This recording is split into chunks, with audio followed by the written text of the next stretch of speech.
Hi friends, Tulasiraju cookings and vlogs ఎలా ఉన్నారు మీరు? నేనైతే చాలా బాగున్నాను. మీరు ఎలా ఉన్నారో కామెంట్ సెక్షన్లో కామెంట్ చేయండి. ఇప్పుడైతే బిర్యానీ చేశాను కదా ఇందాక, అందులోకి కాంబినేషన్గా పన్నీర్ కర్రీ చేస్తున్నాను.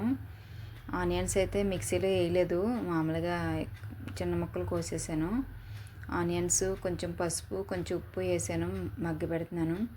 ఉల్లిపాయలు అయితే బాగా దగ్గరికి మగ్గిపోవాలి.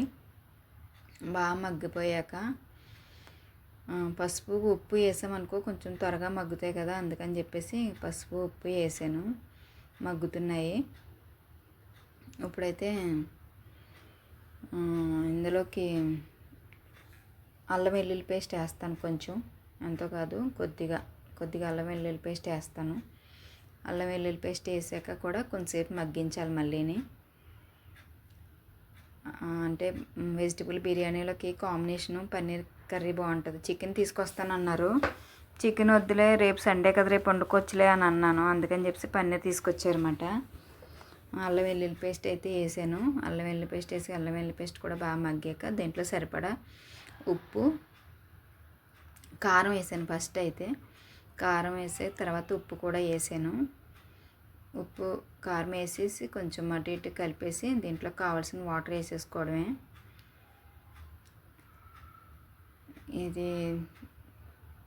దీంట్లో కావాల్సిన వాటర్ వేసేసి కొంచెంసేపు మూత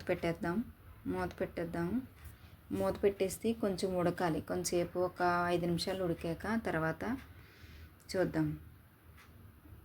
అయితే పన్నీర్ కర్రీలోని అదేంటి కస్తూరి మేతి అయితే చాలా బాగుంటుంది. మామూలుగా పచ్చి కొత్తిమీర కన్నా కస్తూరి మేతి అని డ్రైది అమ్ముతారు. అది చాలా బాగుంటుంది. అందులో కస్తూరి మేతి వేస్తున్నాను. పన్నీర్ కర్రీలో ఇదే హైలైట్ టేస్ట్, అందుకని కస్తూరి మేతి వేస్తున్నాను. కస్తూరి మేతి వేసాక కొంచెం ఉడుకుతుండగా తర్వాత అప్పుడు పన్నీర్ మసాలా వేస్తాను. ఇప్పుడు అంటే ఇంక వేరే మసాలాలు ఏమీ కాకుండా ఇంకా డైరెక్ట్ పన్నీర్ మసాలా వేసేస్తాను. పన్నీర్ మసాలా కూడా వేసేసాక కొంచెంసేపు ఒక 5 నిమిషాలు అలా ఉడకాలి. తర్వాత పన్నీర్ ముక్కలు వేసేసుకోవడమే.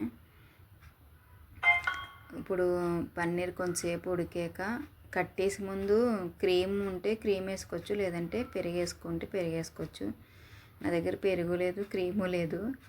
ఇంకా అందుకని చెప్పేసి ఇంకా అలాగా ఒక 10 నిమిషాలు అలాగ ఉంచేసాక కట్టేస్తాను అంతే. ఇంకా చాలా సింపుల్గా చేసేసాను పన్నీర్ కర్రీ అయితే. అంటే ఇందులో ఇంకా కాజు, టమాటా, క్యాప్సికమ్ అవన్నీ వేసుకుంటే కొంచెం పెద్ద కూరలా అనిపిస్తుంది పెద్దగా. సింపుల్గా చేసేసాను. టేస్ట్ అయితే మాత్రం చాలా బాగా వచ్చింది. ఆ వెజిటబుల్ బిర్యానీ కాంబినేషన్ బాగుంటుంది. బాయ్.